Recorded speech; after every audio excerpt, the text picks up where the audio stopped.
নমস্কাৰ ছাত্ৰ ছাত্ৰীসকল মই পলাশ আৰু তোমালোক সকলোকে মোৰ ইউটিউব চেনেললৈ আন্তৰিক স্বাগতম জনাইছোঁ ছাত্ৰ ছাত্ৰীসকল আজিৰ এইটো ভিডিঅ'ত আমি ডিছকাশ্যন কৰিম ক্লাছ 7 অসমীয়া কিতাপৰ নোকোৱাৰ পৰিণাম নামৰ যিটো পাঠ আছে সেই পাঠটোৰ সম্পূৰ্ণ প্ৰশ্নৰ উত্তৰৰ সম্পৰ্কে তোমালোকৰ নোকোৱাৰ পৰিণাম নামৰ যিটো পাঠটোৰ যিমানকেইটা পাঠভিত্তিক প্ৰশ্ন আছে গোটেইকেইটাৰ প্ৰশ্নৰ উত্তৰৰ সম্পৰ্কে আজি তোমালোকৰ লগত এইটো ভিডিঅ'ত মই ডিছকাশ্যন কৰিম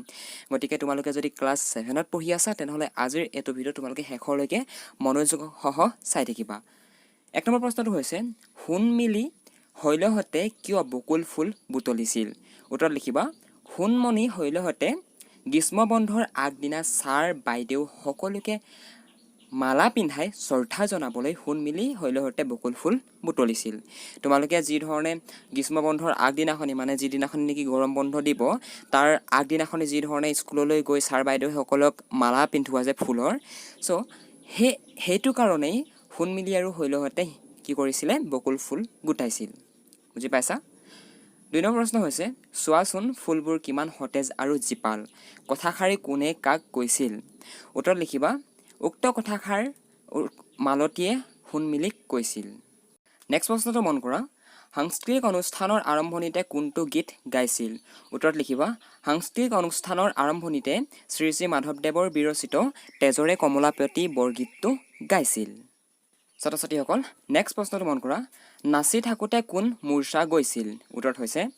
নাচি থাকোঁতে শৈলৱালা মূৰ্ছা গৈছিল নেক্সট প্ৰশ্ন শৈলৱালাই ভুগি থকা বেমাৰটোৰ নাম কি উত্তৰত লিখিবা শৈলৱালাই ভুগি থকা বেমাৰটোৰ নাম হ'ল মিৰ্গী ৰোগ নেক্সট প্ৰশ্ন সময়ৰ টিকনিডাল হেনো আগফালে উৰে এই বাক্যশাৰী কোনে কি প্ৰসংগত কৈছিল উত্তৰত লিখিবা উক্ত বাক্যশাৰী সোণ মিলিয়ে কৈছিল তাৰপিছত লিখিবা সোণ মিলি মালতী শৈলৱালাহঁতে বকুল ফুল বুটলি থাকোঁতে কথাৰ মহলা মাৰিবলৈ লোৱাত সোণ মিলি স্কুল যাবলৈ দেৰি হোৱাৰ প্ৰসংগত উক্ত কথাষাৰ কৈছিল ছাত্ৰ ছাত্ৰীসকল 2 নম্বৰ প্ৰশ্নটো মন কৰা প্ৰসংগ সংগতি দৰ্শাই ব্যাখ্যা কৰা প্ৰসংগ সংগতি দৰ্শাই ব্যাখ্যা কৰা ফাকি হৈছে কুসংস্কাৰ আৰু লোকনিন্দাৰ ভয়ত অনেক লোকে সন্তানৰ বেমাৰ লুকুৱাই ৰাখে সময়ত ই হয়গৈ সৰ্বনাশৰ মূল এই যিষাৰি বাক্যশাৰী আমাক প্ৰসংগ সংগতি দৰ্শাই ব্যাখ্যা কৰিবৰ কাৰণে কৈছে উত্তৰত লিখিবা উক্ত কথাষাৰ আমাৰ পাঠ্যপুথি অংকুৰণৰ অন্তৰ্গত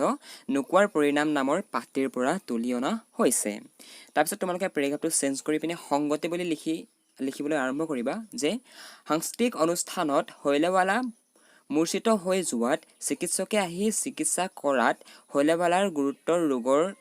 ৰোগত আক্ৰান্ত হৈ থকা কথাটো জানিব পাৰিলে তেতিয়া চিকিৎসকজনে ৰোগটোৰ কথা ইমান দিনে মাক দেউতাকে লুকুৱাই ৰখাৰ কথা উপলব্ধি কৰি সকলোকে উদ্দেশ্য কৰি উক্ত কথাষাৰ কৈছিল আকৌ পেৰেগ্ৰাফটো চেঞ্জ কৰি পিনে লিখিবা ব্যাখ্যা বুলি সোণ মিলি মালতী শৈলৱালাহঁতৰ বিদ্যালয়ত গ্ৰীষ্মবন্ধৰ ঘোষণাৰ আগদিনা সাংস্কৃতিক অনুষ্ঠানৰ আয়োজন কৰা হৈছিল তাতে শৈলৱালাই নৃত্যৰত অৱস্থাত থাকোঁতে মানে নাচি থাকোঁতে মূৰ্ছিত হৈ পৰি যোৱাত সকলোৰে মাজত কৌতূহলৰ সৃষ্টি হৈছিল তেতিয়া বিদ্যালয়ৰ প্ৰধান শিক্ষয়িত্ৰীয়ে চিকিৎসক বসন্ত পেগুক মাতি আনিলে ডক্টৰ পেগুৱে শৈলৱালাক চাই জানিব পাৰিলে যে তাই গুৰুতৰ ৰোগত আক্ৰান্ত তাই বহুদিন ধৰি মিৰ্গী ৰোগত ভুগি আছে মাক দেউতাকে অতদিনে ছোৱালীজনীৰ বেমাৰৰ কথা জানিও আনে হাঁহিব পাৰে বুলি সংকোচত চিকিৎসাৰ ব্যৱস্থা কৰা নাছিল বুলি চিকিৎসকজনে সন্দেহ প্ৰকাশ কৰে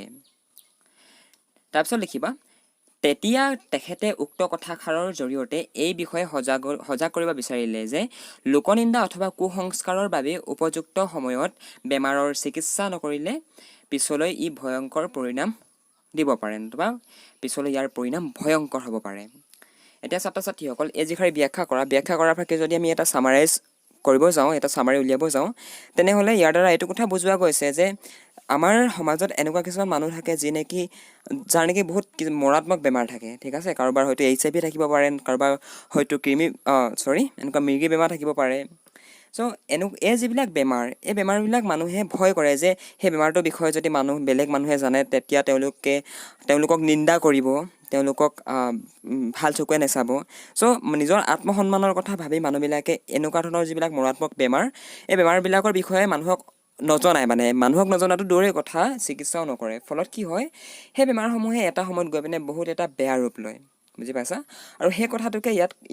ইয়াত মানে আমাক বুজাব বিচাৰিছে ঠিক আছে তোমালোকে এতিয়া যিহেতু ক্লাছ 7 পাইছা বহুত সৰু হৈ আছা গতিকে এই সময়টোতে তোমালোকক এইবিলাক জ্ঞান এইবিলাক কথা শিকাই দিব বিচাৰিছে যে তোমালোকৰ যদি কিবা বেমাৰ আছে ন কিবা যদি ডিজিজ আছে যি ডিজিজ নেকি খুব মৰাত্মক হয় তেনেহ'লে তোমালোকে মানুহৰ কথা চিন্তা কৰিবলৈ বাদ দিয়া তোমালোকে নিজৰ ভৱিষ্যতৰ কথা চিন্তা কৰা আৰু মা দেউতাক কৈ দিয়া আৰু মা দেউতাককো কৈ পিনে সেই বেমাৰটোৰ বিষয়ে চিকিৎসা কৰিবলৈ আৰম্ভ কৰি দিয়া নহ'লে তোমালোকৰ পিছত গৈ বহুত প্ৰব্লেম হ'ব অ'কে বুজিব পাৰিলা অ'কে ছাত্ৰ ছাত্ৰীসকল নেক্সট প্ৰশ্ন হৈছে মালতীয়া শৈলবালাক চেণ্ডেল শুঙাবলৈ উদ্যত হওঁতে প্ৰধান শিক্ষয়িত্ৰীয়ে কি বুলি বাধা দিছিল উত্তৰ লিখিবা মালতীয়া শৈলবালাক চেণ্ডেল শুঙাবলৈ উদ্যত হওঁতে প্ৰধান শিক্ষয়িত্ৰীয়ে কৈছিল যে নাই চেণ্ডেল পাত মুখত লগাবা নাই বনৌষধে কিবা এবিধ লগোৱা কথা হ'লেও বেলেগ কথা আছিল এই বুলি কৈ বাধা দিছিল তাৰমানে তোমালোকে দেখিছে চাগে কিছুমান অন্ধবিশ্বাস মানুহৰ মাজত এতিয়াও আছে আমাৰ অসমতে হওক সমগ্ৰ বিশ্বতে আছে ঠিক আছে তাৰ ভিতৰতে হৈছে যে কি যেতিয়া নেকি মানুহে মূৰ ঘূৰাই পৰি যায় তেতিয়া কি কয় মানুহে চামৰা চেণ্ডেল যদি পিন্ধি থকা থাকে সেই চামৰা চেণ্ডেলপাত নি পিনে শুঙাই দিয়ে চ' মালতীয়েও সেইটো কাম কৰিবলৈকে গৈছিল যেতিয়া নেকি শৈলবালা নাচি থাকোঁতে যেতিয়া নেকি মূৰ্ছা গৈছিল তেতিয়া মালতীয়েও সেই একেটা কামকে কৰিবলৈ গৈছিল কিন্তু মালতীহঁতৰ যি স্কুলৰ শিক্ষয়িত্ৰী হেডমাষ্টৰে তেওঁক বাধা দিলে বুজি পাইছা ছাত্ৰ ছাত্ৰীসকল নেক্সট প্ৰশ্ন হৈছে দলত আলোচনা কৰি লিখা উপযুক্ত সময়ত বেমাৰৰ চিকিৎসা নকৰিলে পৰিণাম কি হ'ব পাৰে প্ৰশ্নটোৰ উত্তৰত লিখিবা উপযুক্ত সময়ত বেমাৰৰ চিকিৎসা নকৰিলে পৰিণাম বহুত ভয়ংকৰ হ'ব পাৰে বহুলোকে কুসংস্কাৰৰ তথা লোকনিন্দাৰ ভয়ত বেমাৰবোৰৰ চিকিৎসা নকৰি লুকুৱাই ৰাখে আনহাতে বহুতে বেমাৰবোৰৰ ওপৰত বেছি গুৰুত্ব আৰোপ নকৰে যাৰ ফলস্বৰূপে পাছলৈ গৈ ই সৰ্বনাশৰ মূল হয়গৈ কেতিয়াবা ই দুৰাৰোগ্য ৰূপো ল'ব পাৰে সেইবাবে বেমাৰৰ প্ৰথম পৰ্যায়তে সন্মুখীন হোৱা সমস্যাসমূহ লুকুৱাই নাৰাখি চিকিৎসকৰ পৰামৰ্শ লৈ উপযুক্ত ব্যৱস্থা গ্ৰহণ কৰিব লাগে তাৰমানে ইয়াত আমাক এইটো কথাকে বুজোৱা গৈছে যে আমাৰ যেতিয়া নেকি কিছুমান বহুত মাৰাত্মক বেমাৰ হয় সেই বেমাৰবিলাকৰ বিষয়ে আমি মানুহক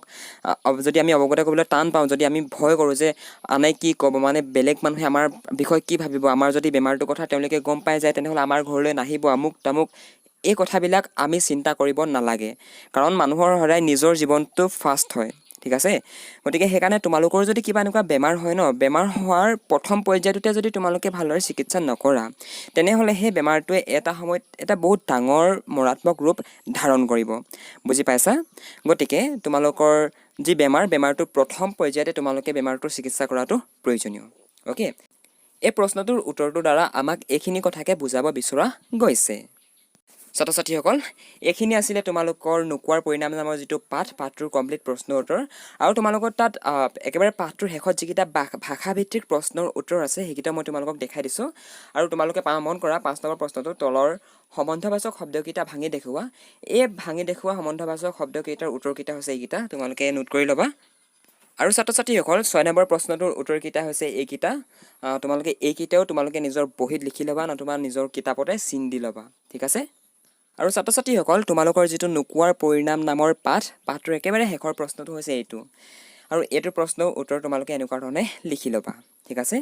ছাত্ৰ ছাত্ৰীসকল এইখিনি আছিলে তোমালোকৰ নোকোৱাৰ পৰিণাম নামৰ যিটো পাঠ ক্লাছ 7 অসমীয়াৰ সেই পাঠটোৰ সম্পূৰ্ণ পাঠভিত্তিক প্ৰশ্নৰ উত্তৰ মই ভাবোঁ তোমালোকে প্ৰশ্নৰ উত্তৰখিনি ভাল পালা আৰু বুজিও পালা চাগে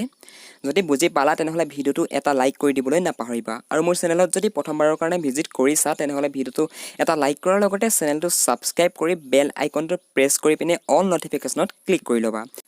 তোমালোকে মোৰ চেনেলত ক্লাছ 7ৰ যিমানকেইটা ছাবজেক্ট আছে অসমীয়া হিন্দী হিষ্ট্ৰী